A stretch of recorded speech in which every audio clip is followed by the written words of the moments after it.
Hi tabooligans, hi angels, it's Sandy Taboo. Today we're going to be shaving my undercut. I have a V undercut. It's been about 2.5, 3 weeks since I've last done it. So this is what it's currently looking like.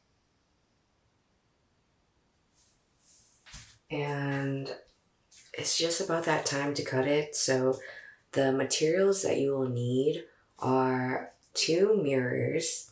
I have a large bathroom mirror behind you right now. And then I also have a full-size mirror, which I'm going to prop up in front of me to see what I'm doing. And then a pair of clippers, of course. You can keep the guard on if you would like. However, I'm trying to get as much hair off as possible, so I honestly just use it like this.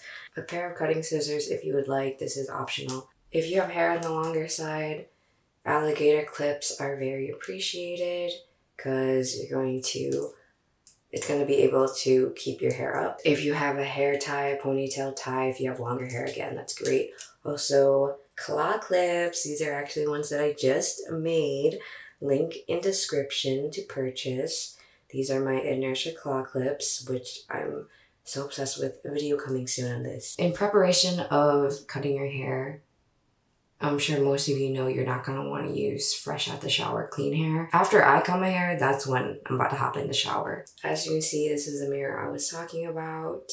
First things first, you're going to want to put your hair up. Also, if you see anything unusual in my hair, that is my extensions. Yeah.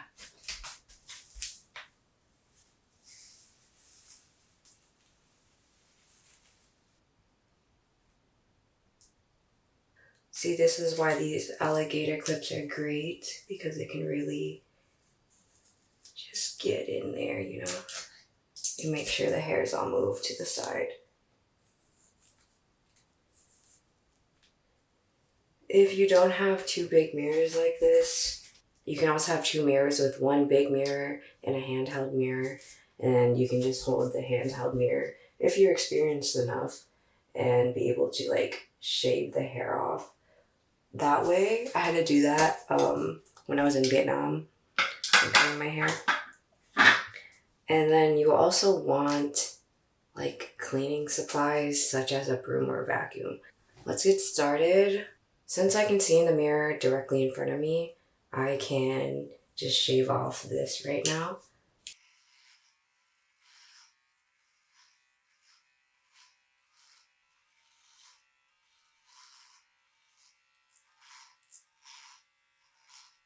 Oh yeah, I like to also fold my ear over so that I can get the hair behind my ear.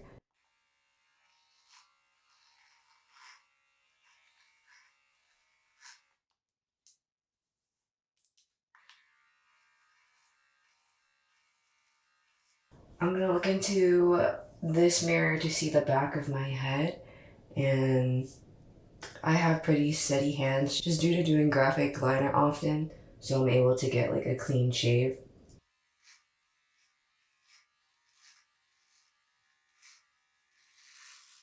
So if you're not comfortable with this, you can put your finger on your hairline to separate the buzzing and the hair that you don't want to cut, and that can act as a protective border so that you don't get any of the long hair like this. You put your pointer finger here, or any finger that you would like, and just buzz across it, and that should be fine.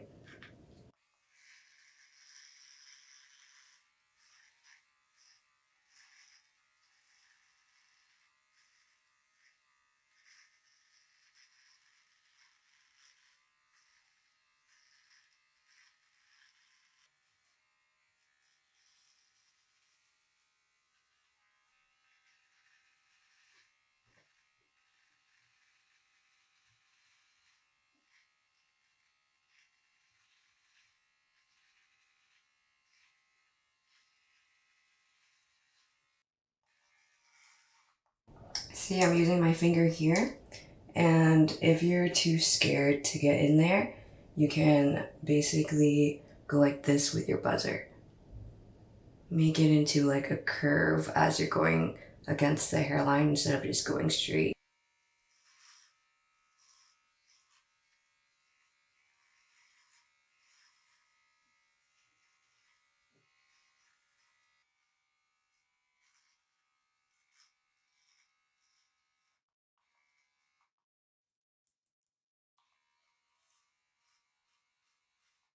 And if you are too scared to get in there, that's why a pair of cutting scissors is great, because you can get really close to it and just snip it off. You just go like that. So let's repeat the same exact thing on the other side.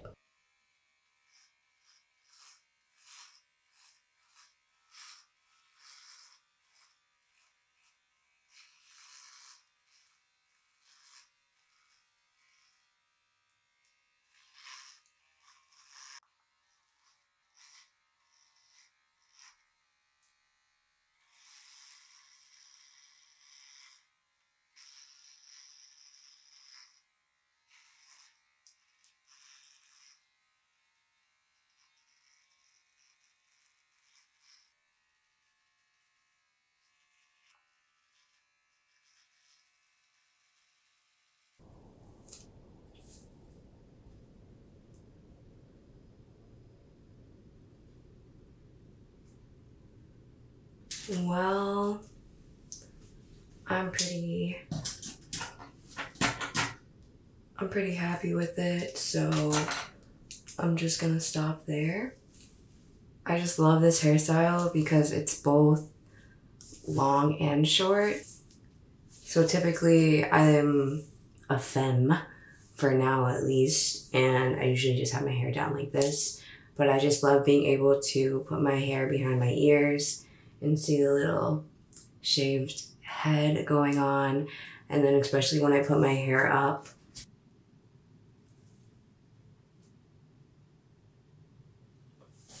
nah, I'm not a professional. I didn't go to school for this. And every time I do it, it looks different. So